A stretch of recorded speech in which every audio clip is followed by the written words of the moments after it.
I'm Hal Humphreys with PI Education and Pursuit Magazine, and I'm joined today by Neil Caddell of idiCORE, and we're going to be talking about their product, the idiCORE database product. They are sponsoring Pursuit Magazine and PI Education this month, and we're really excited to dive in and learn a little bit more about how to use this product and what its capabilities are. So, Neil, it's been a long time. Good to see you. Thank you for being here. Hey, great, Hal. It certainly is a pleasure to be here. Appreciate you all you do for the PI community as well as the intelligence community as well. Real excited to go over the idiCORE. I've been a database guy for, about 12, 15 years now, and this is the latest and greatest as far as I'm concerned. All right. Well, why don't we dive right in? You've got some slides to kind of show how the product works and what it's capable of. Let's dive right in and have a look at those, and you tell us what it does. Certainly. Let me slide these over. That looks great. So, Neil, if you don't mind, just pop open that idiCORE slide deck and walk us through the product and what it can do and how robust it is. Yeah, certainly. We're showing a PowerPoint deck. Today's society really kind of makes it impossible to show live data. So I'm going to try to do the best that I can to show you guys the cool aspects to the idiCORE database. First screen here, you can obviously a picture. That's not me. That wasn't even me 20 years ago. But let me go on to the next page. Here's our first page after you log in and go through the page where it goes over GLBA and DPPA settings. Now, just the one thing I wanted to talk about GLBA and DPPA, which is Gramm-Leach-Bliley Act and Driver's Privacy Protection Act. Both of those, if you were to choose incorrectly at times in some states, you would return limited data back and truncated information. So that's why I do ask that you do read through those. I don't want to go over that too much today, Hal, but in the future, it's certainly make sure you read that. It is important. And it's kind of standard. It's kind of standard in the database access world to select the correct permissions to allow you data that is pertinent to your investigation. If you're just doing research on someone for an attorney, but it's not an expected lawsuit or something like that, or you're doing research for a client who's not an attorney, and you're not looking for, you're not getting ready for anticipated legal action, the amount of information you get is going to be less, and you need to select those permissions in the proper way. Yeah, thanks, Al. I couldn't say it better myself. Thank you. But here you can see the screen. We've been very careful in building this out to be very easy to use. We want it to look 21st century. We have found in our studies that the other databases that we compete against are not up to speed for the 21st century, so to speak, and we're going for a clean, sleek look. And here you'll see that the opening page is very simple. It's an expanded person search. It's the area where typically every investigator, law enforcement, detective would start their investigation.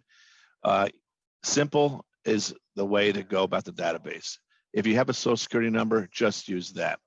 If you have other information, first name, last name, Boca Raton, Florida. In this case, I'm showing John Doe. We would truncate the last four of the social and then also the middle date. But we do give the ability to untruncate these normally. This is just for this testing scenario. Okay. So if an investigator is going through this product, they are able to untruncate and see the full social. Yeah, with the completion of a site inspection, which we're undergoing right now, Hal. I'm sure that you recently went through one yourself, if I'm not mistaken. I did, and it was, to be honest with you, it was fairly non-invasive and pretty quick. And the person that came out to do the inspection was professional. It's just one of those things you have to do to get access to these databases. Now, I'll tell you, Neil, some of the things they asked for in the site inspection are quite honestly a little bit silly. But I understand, and it makes sense. If you're wanting to sign up for idiCORE and you want to have access to this kind of data, be expecting to have a site visit, number one. And you're going to want to have a shredder. You're going to have a locking file cabinet. You want to have locks on the doors, those kind of things. There's a whole list of things you need to have. And the theory behind it is they want it to be a secured place for you to store this data. Now, if you're like me and you're paperless and you don't print paper and you have no need for a shredder because you're not printing anything, I get it. But to access this data, they're going to require you to have those things in your office. So just be prepared for that. And you know, if you're old school and you print a lot of paper, then you're going to have the shredder anyway. Yeah, I appreciate that, Hal. That's pretty much a complete pass. We're a little bit easier than the other databases out there, the Lexuses, the TransUnions of the world, in that we're not as strict with the requirement. We're probably the next database in there to have to do these inspections. So getting back to the screen here is what you can see here is individual John Doe. Will give a full date of birth, full social security number. At the top of the screen, you will see the most likely address. And the reason I'm going to stop here for a second is because we feel very confident in the scoring, which we've redone this year, where we're not so reliant on the header information. And I don't know if we're getting ahead of ourselves, Hal, but the history of databases has been to rely on the three big credit bureaus for the majority of their address information. We at IDI have a belief that that's changing, especially in the COVID times, and we've redone our scoring to not rely so heavily on the bureaus. We use over 2,000 alternative data sources in addition to build our histories out, and we feel very confident that likely current address is probably going to be the current address on the majority of the situations that you're doing research with us. That's very cool. I like that. And, you know, I know that some of the other databases, you get a list of addresses with dates, and you'll see like 6 of them are the same date range, and you just don't know which one is the most likely, especially if it's someone you don't really know much about to begin with. This is a really helpful little tool. Yeah, and what we've done also is, and you can kind of see here in the middle, there's going to be the from and to dates.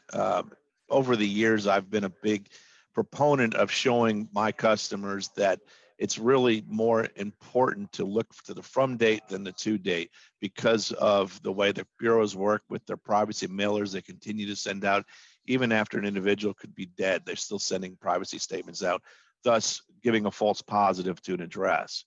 Now what we've done is we've really tightened up the from and to dates in the address history. If it's not the top address, it's going to be in the top 2 when you're doing your research with us. In this example here, Mr. Doe would reside in Orlando. The first street address would be my feeling in doing my investigation. You'll also see as you move to the right when there are phone numbers, other databases will give you a list of 15 to 20 numbers at a time, and an investigator likes as much information as possible. I get that. But what we've done here is we have weeded out the extraneous numbers.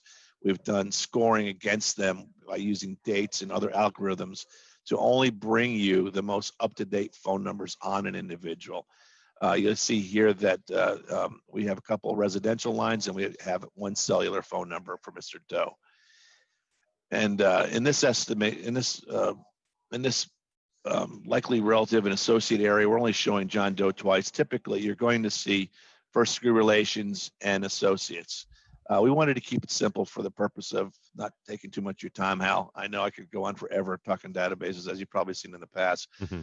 But what we wanted to show in this area is that you would just by the age of the individual determine who the spouse was or who the children are, or even the parents are in this area, which you could then click on the additional information if it had been here. If this was a different John Doe, it's like we're using John Doe, I guess, for repeatedly for other purposes. Just Jane Doe here, I guess.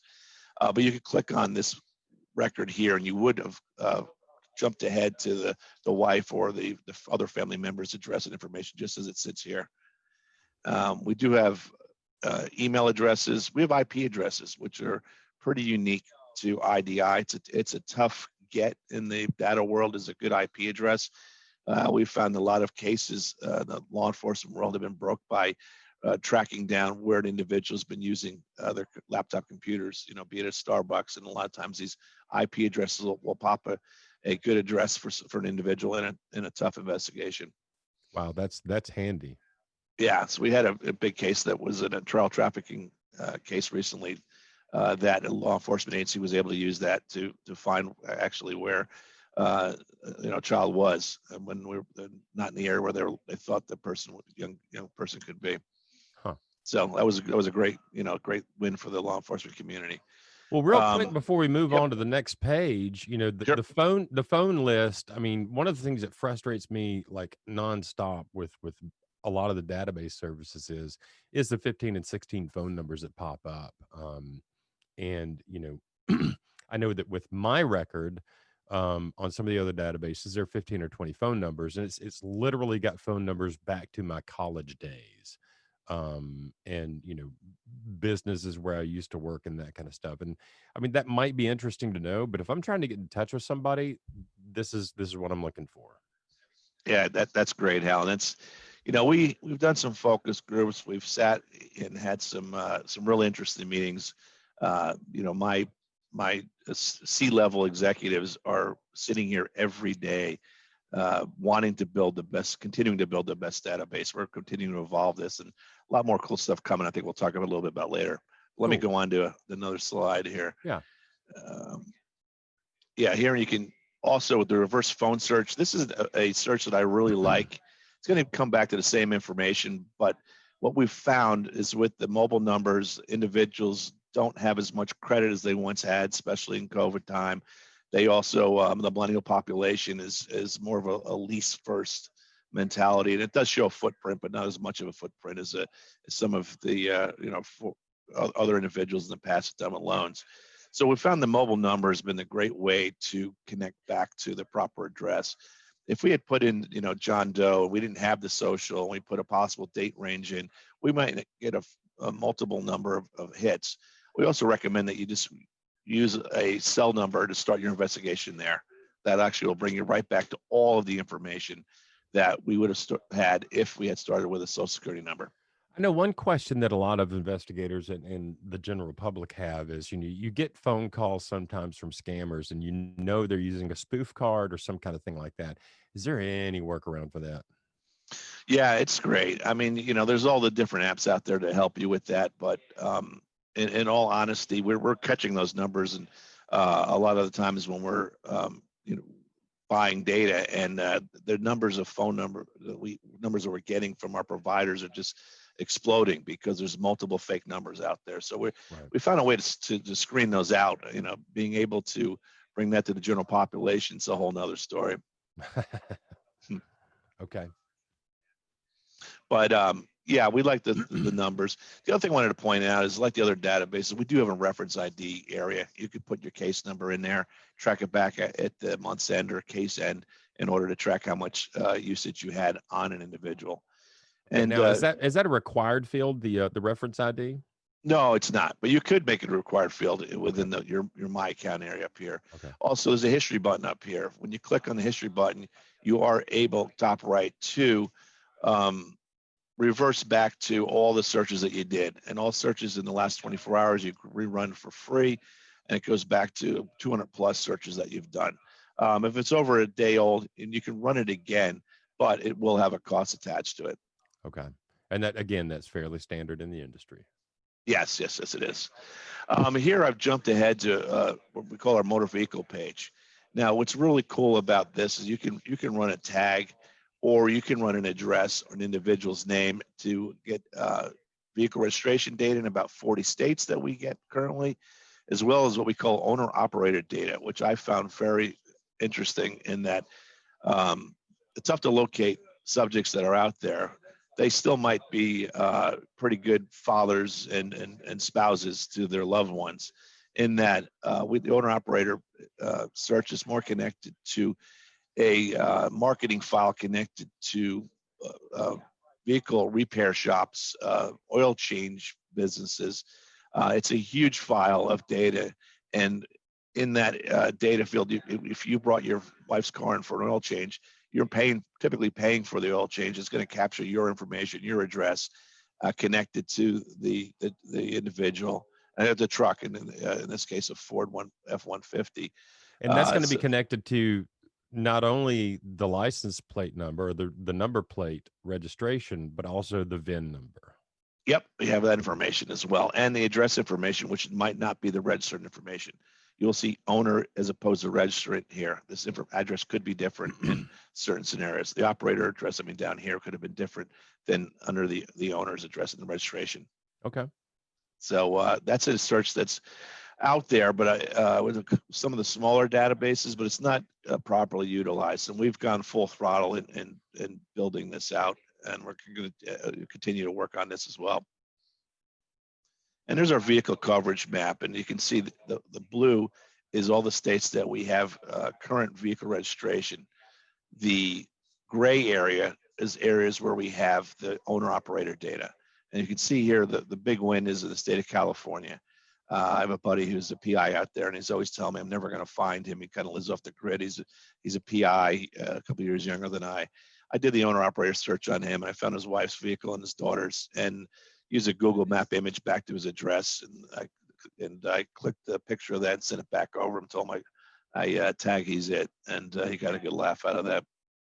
Wow. But this is very important to the investigators, having vehicle information. This is where we really stand strong, as well as our addresses and phone numbers.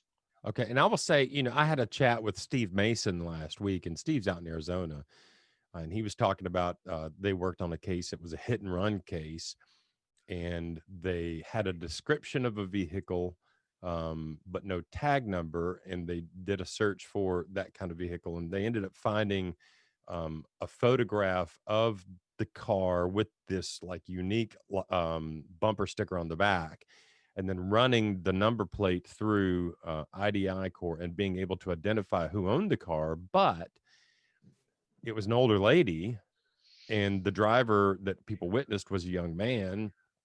They were then able to tie him to the vehicle through the operator function, and locate him through Facebook, and do a bunch of open source intelligence combined with idiCORE data, and we're able to locate the driver of the car. So it really is a powerful tool for investigators.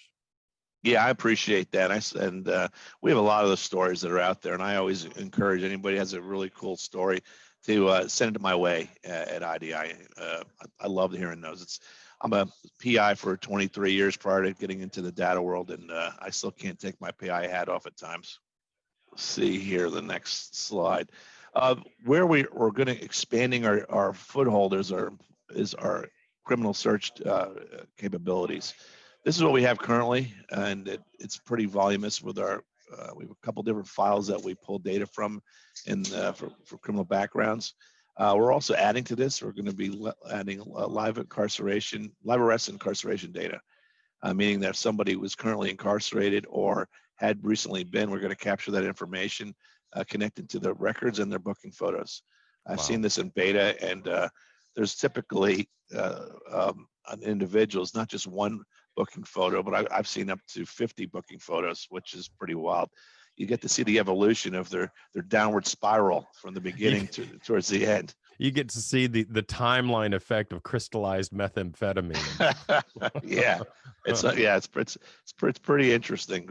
I feel like you could almost do a college class on that afterwards. But in the or world at least make one of those flip books where you see the person change over time. Yeah, scared straight, for goodness sakes, my lord, it's really telling.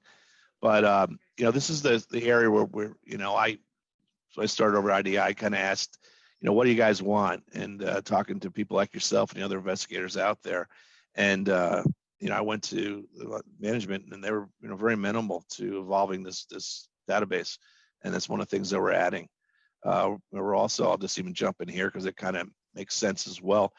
We're adding geospatial technology to our database. And what that means is it's like a scenario where if you had, which Steve Mason was talking about, you have a partial tag, perhaps a 90 to 2000 year attached to a vehicle, where you might see a male in his 40s to 50s, and you can put these different data elements into a search, and then we'll give a geo tag return on that based on the vehicle, the individual. And we'll, if you want to map it out 1 mile to 50 miles, we're going to give you the ability to do that. So And you can that's basically do a geo fence around a certain area and see if that car or that person shows up within that fence. yeah. I mean, I've seen it in the beta world, and it's really wild. It's fun. It's fun to see as they're working on stuff. You know, I wanted out yesterday, Yeah. and they have to make me cool down a little bit because it's in development. I So wanted out yesterday too. yeah. That's awesome. But it's fun to be part of this and to get on a call with y'all and others that I recently to start showing what's coming. And it's Okay. not the first to compete with others. It's just to make the PI's job easier. That's the goal. Now, looking at these criminal records, let's go back to that for half a second. I know one Yep. of the frustrations that I've had with criminal records is like in a lot of the databases, there's just like it may be 30 records in the database, and it obviously says possible criminal records because some people share names, and it might show up that way. But one of the things that's kind of frustrating is you'll see the same charge listed 4 times. And it looks like you've got these broken out here. So if you look at 1, 2, 3, the 4th case number down, you've got charges filed 210 2010 210 2010 210 2010, but each one's a different charge: safety belt, speeding, operating while driver's license suspended. So it's easier to see what you're dealing with here.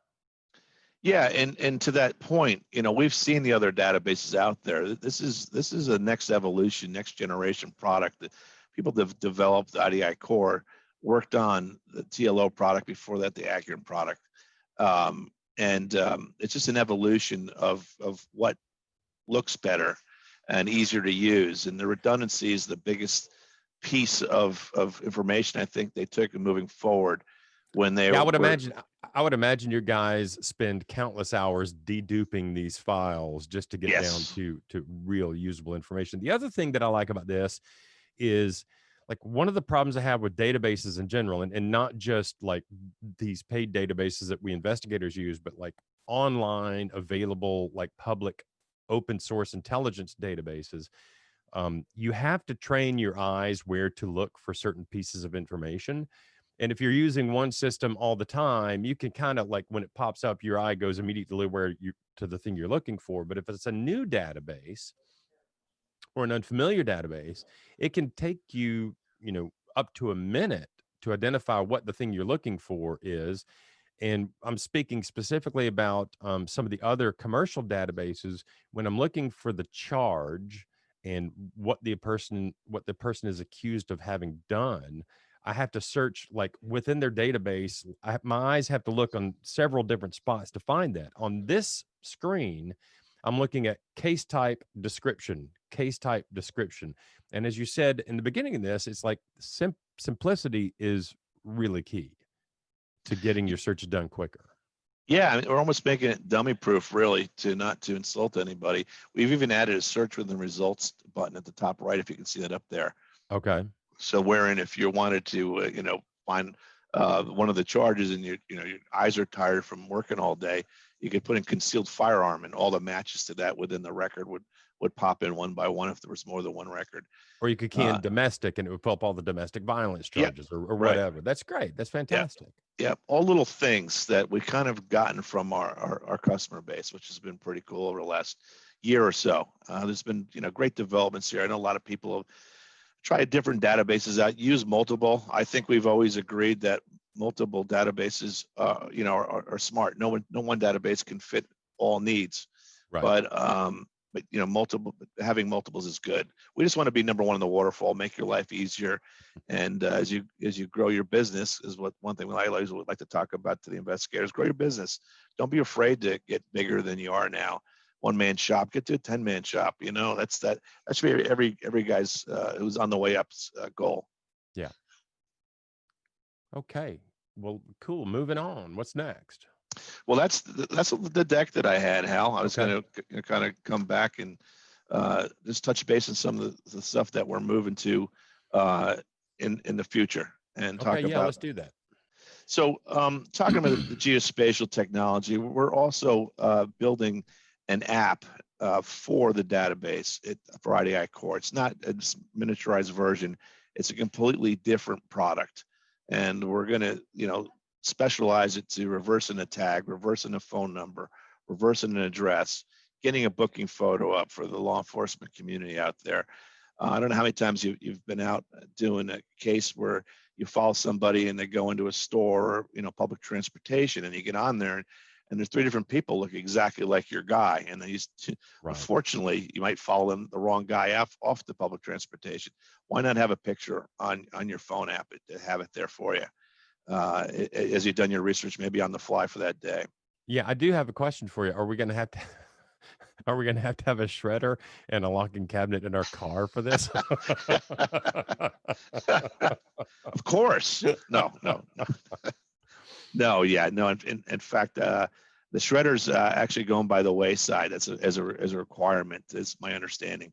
Only if you have paper, then you need a shredder. Right. But everybody's paperless, and I think And that's good. I'm giving you a little guff. I mean, it's been a constant thorn in my side is these database requirements for the site visit. And you and I have discussed this ad nauseum over the Yeah, years. But I mean, here's the thing. It is annoying. It is a step you have to go through. But there are reasons for it, and they're not wrong. They're just not 100% current, if that makes sense. So I give you a hard time, but I totally get it, and I'm not in any way upset about it. Now, I want to make sure that the private investigators out there, that do this work, you've got to understand, idiCORE can't just like the other database providers, they can't let just anybody have access to this data. You've got to be licensed. You've got to go through the process, and it's just a culling process to make sure that we're getting professional, ethical, law-abiding, good investigators that are going to have access to this sensitive information. yeah, and how they go one step further.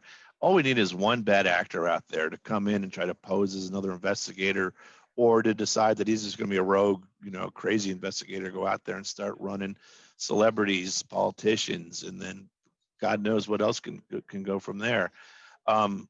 We have made a decision. Most databases would do the same, but our decision was to include the home base and the investigator and all of the data elements that we're adding to the site. We have many industries that we sell to, beyond the investigator and law enforcement, the processor or the bail bondsman, but they brought me over for a purpose, and I'm excited as heck to work with the PI community, and we're going to have the best in class very shortly, if not already. From all accounts that I'm hearing, you have the best in class already, and I think with the geocoding and the geofencing possibilities, obviously the vehicle sightings and the license plate data, that is strong information, and having it be, one of the things I've heard people say is like your phone numbers are way, way, way more current. Your addresses are way, way, way more current than other databases. Yeah, and to talk to that is we have an exclusive relationship with one of the largest vendors of aggregators of phone data that includes phone information from vendors that don't typically sell their phone data to the and they sell to this one company, and we're the exclusive company that benefits from these numbers, including some tough to find Verizon phone numbers, which isn't historically a company that likes to sell current information. And the other thing you did refer to, which we spoke about earlier, is the vehicle sighting search, which is out there. Yeah, we're in conversation with to build an enhanced product in that space too. So there's pretty much not anything that we're not going to be able to offer out there. And the best thing of all is they've assured me there's not going to be a price increase here. There's not going to be a monthly minimum. So that's that would put everybody's mind at ease in that regard. Well, that's fantastic. Well, Neil, I can't thank you enough for taking the time to walk us through this process and kind of show off the product.